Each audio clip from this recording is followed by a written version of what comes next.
Clara's hands shook as she wiped down the counter, her eyes lingering on the man she'd just served. At first, he seemed like any other customer at the Moonlight Diner, but when their gazes locked, the air grew heavy, charged with something unspoken. Who was this man? Just another patron passing through? Or was he tied to something larger, something that could unravel everything Clara held dear? This wasn't just a random customer. He held the key to a future she couldn't yet see, one that would change her life forever. Clara wasn't one to stir up trouble.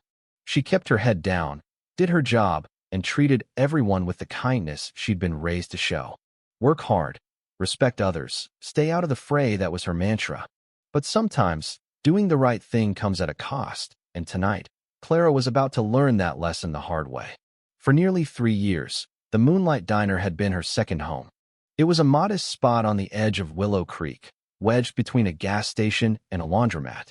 Truckers stopped for coffee, families came for weekend pancakes, and the staff memorized your order before your name. The hours were grueling, the pay barely covered her bills, and the management was indifferent, but Clara stayed. She had no choice. Her one-bedroom apartment ate up most of her income, and her younger brother, Ethan, was in his sophomore year of college. He didn't know she quietly paid for his textbooks or slipped him grocery money when their mom came up short. Clara never mentioned it, just sent what she could, picking up extra shifts and enduring rude customers to make ends meet. The diner had its shadows, though. Clara saw it every day, the way Lily, a veteran waitress, ignored certain customers while charming others, the way Jake, a newer server, dodged tables he deemed low tip. The atmosphere shifted the moment someone walked in. A sharp-dressed businessman got smiles and quick service. A construction worker in dusty clothes got rushed or ignored. If someone looked like they wouldn't tip well, some staff didn't bother trying. Clara despised it, but speaking up was a risk she couldn't afford. She'd learned that months ago when she pointed out a table had been waiting too long. Lily, scrolling on her phone, snapped, "You don't get paid to play hero, Clara." Since then, Clara stayed quiet until tonight. It was a slow Wednesday. The dinner rush had faded, and Clara was refilling salt shakers when the bell above the door chimed. An older man stepped inside, his clothes neat but worn a simple jacket and slacks. He carried himself with quiet confidence, but hesitated briefly as he scanned the room. Clara recognized that look, the wariness of someone expecting a cold welcome. And she was right. Lily, glued to her phone, didn't glance up. Jake, laughing with another server, fell silent mid-sentence. The diner's energy shifted, heavy and tense. Clara felt it in her bones, something big was coming, and after tonight, nothing in her life would be the same. The diner was unnaturally quiet, the usual hum of chatter and clattering pans replaced by an eerie stillness. Clara's footsteps echoed on the linoleum as she glanced around. No sign of Lily or Jake at their usual posts. The kitchen door was shut, silent. Then Tom, the manager, emerged from the back office, his face unreadable. He stopped in front of her, arms crossed. "Clara," he said, his tone sharp. Her pulse quickened. "Morning, Tom," she replied, forcing a smile. "Is something wrong?"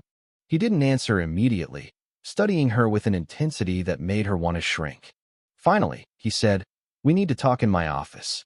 Her stomach sank, but she nodded and followed him. The office was cramped, papers strewn across the desk. Tom gestured for her to sit, but she stayed standing. "You served that man last night," he began. "Yes," Clara said. "Was there an issue?" Tom's eyes narrowed. "He's been here before. Lily and Jake say he's trouble." "Trouble?" Clara frowned. "He didn't do anything. He just ordered dinner like anyone else." Tom sighed, rubbing his temples. "Look, I'm not saying you did anything wrong, but we have a way of doing things here. Sometimes it's easier to go along with it."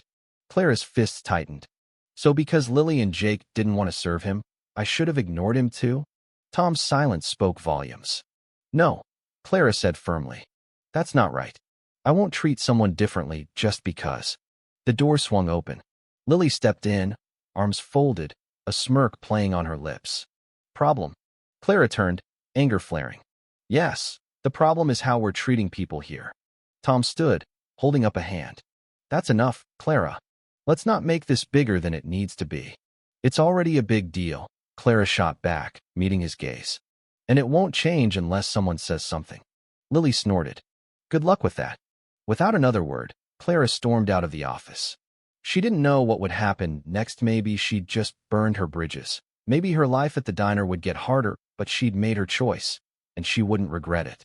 The diner felt different when Clara returned the next day. Lily wasn't lounging at the counter. Jake wasn't joking with the cooks. Both stood silently, watching her. Lily's smirk was sly, Jake's arms crossed tightly. The air was thick with tension. Then the office door creaked open. Tom appeared, his voice flat. Clara, come with me. A knot formed in her stomach. What's this about? He didn't answer, just turned and walked back to his office. Clara took a deep breath, squared her shoulders, and followed. The office was as cluttered as ever, a half-empty coffee mug on the desk. Tom leaned back in his chair and exhaled. We're letting you go. The words hit like a punch. Clara blinked, struggling to process. What?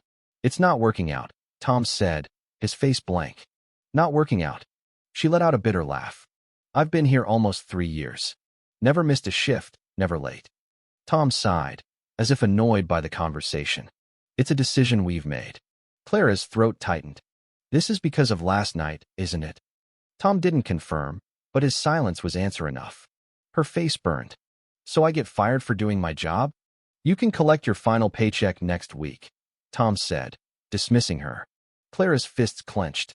Arguing was pointless. She untied her apron, dropped it on the chair, and turned to leave. At the door, she paused and looked back. You know this isn't right, she said, her voice steady.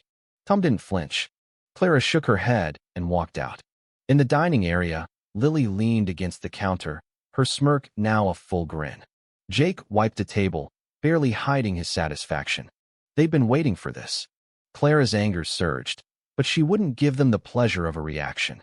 She lifted her chin, walked past them without a word, and stepped into the chilly morning air. For the first time in 3 years, she had no job, no paycheck, no plan. She climbed into her car, slammed the door, and gripped the steering wheel until her knuckles whitened. Her breaths came in sharp bursts. How would she pay rent? Help Ethan with his groceries? Her phone buzzed, but she ignored it, her thoughts spiraling. Then she glanced at the screen, an unknown number. Hesitating, she answered with a shaky, hello? A calm, deep voice replied. Clara, this is James Harper. Clara frowned. I'm sorry, who? The man you served last night at the Moonlight Diner. Her breath caught. Oh, yes, sir. How can I help you? There was a pause, then James said, I heard what happened. Clara's stomach twisted. Of course he had news spread fast. I'm not sure what you mean, she said cautiously. Don't play coy. James said, not unkindly. I know they let you go because you served me when no one else would. That kind of integrity is rare, Clara. I want you to come back to the diner as the manager. Her hands tightened on the steering wheel. You're serious? Dead serious, James replied. I own the diner. I've been watching how it's run, and last night confirmed what I've suspected for a while. You've shown more character in 3 years than most show in a lifetime. That's what I need in a manager. Her mind raced. Could she step into this role? Run the place that had just thrown her out? The weight of the offer pressed down, but so did a spark of defiance, a flicker of hope. You're offering me a chance to fix what's broken, she said slowly. James's voice softened. I'm offering you a chance to make it your own. The words hung like a lifeline. Her pulse pounded, but beneath the nerves, determination stirred. She'd spent 3 years keeping her head down. Maybe it was time to stand up. I'll do it, she said, her voice steadier than she felt. But on one condition. Name it, James said. I want full authority to run things my way. No interference. James chuckled. That's exactly what I hoped you'd say. Clara exhaled, the weight of the past hours lifting slightly. She didn't know what lay ahead, but for the first time in years, she felt ready to find out. Welcome back, manager, James said warmly. And just like that, the Moonlight Diner wasn't just a job, it was her chance to start over. Clara sat in her car, staring at her phone. The man who'd fired her was gone, and she was being handed the reins. What do you say? James's voice was calm but firm. She hesitated, hearing Lily's mocking tone, Jake's smug silence, Tom's dismissal. They'd written her off, thought they'd won. But now she had a chance to be the change they never expected. I'll do it, she said, gripping the phone tightly. Good, James replied. Come in tomorrow morning. You start at 8. Clara nodded, though he couldn't see her. I'll be there. She hung up, sitting in stunned silence as reality sank in. Yesterday, she'd left the diner with nothing. Tomorrow, she'd walk back in as the boss and she wasn't going to play nice. The morning air was sharp as Clara stood outside the Moonlight Diner, gripping her bag strap. She'd spent the night replaying this moment. Yesterday, she'd left this place jobless, disrespected. Today, she was stepping in with power. She inhaled deeply, squared her shoulders, and pushed open the door. The familiar scent of coffee and bacon greeted her. Customers sat in booths, forks clinking, a radio humming softly. No one noticed her at first. Then Lily turned from the counter, froze, and narrowed her eyes. Jake, joking with a busboy, stopped mid-sentence, confusion flickering across his face. Clara let the silence linger, savoring their unease, then walked to the counter and set her bag down. Lily recovered first, scoffing. What the hell are you doing here? Clara tilted her head. You'll find out soon enough. Lily's smirk wavered. Before she could respond, the office door swung open. Tom stepped out, flipping through papers, irritation on his face. Lily, I need you to. He stopped when he saw Clara, his body stiffening. Clara, he said slowly. You don't work here anymore. She smiled coolly. Actually, I do. What? Tom blinked. Another voice cut in. I believe I can clarify. Every head turned as James Harper walked in, calm and composed, hands in his coat pockets. He scanned the room, then fixed his gaze on Tom. As of this morning, the Moonlight Diner has new management. Lily gasped. Jake looked stunned. Tom's face reddened. Wait a damn minute. James raised a hand. Your position is terminated, Tom. Tom's mouth snapped shut. Clara almost felt a pang of pity almost. James turned to the staff. Last night, I came here as a regular customer. What I saw was unacceptable. His words hung heavy. Some of you ignored me. Others made it clear certain customers weren't worth your time. That ends now. He gestured to Clara. This woman was the only one who treated me with respect, who did her job right. So, effective immediately, Clara is your new manager. Lily's jaw dropped. Jake's clenched fists betrayed his anger. A busboy near the kitchen looked ready to cheer. Clara allowed herself a small smile, turning to Lily and Jake. Well, she said lightly, this is awkward. Lily's face twisted with fury. You can't be serious, she spat at James. Oh, I'm very serious, he replied smoothly. Don't like it? You're free to leave. Lily's nostrils flared, but she stayed silent. Jake, less restrained, muttered, this is bull. James's gaze hardened. You're welcome to quit too. Jake froze, clearly weighing his options, then shot Clara a glare. She just smiled.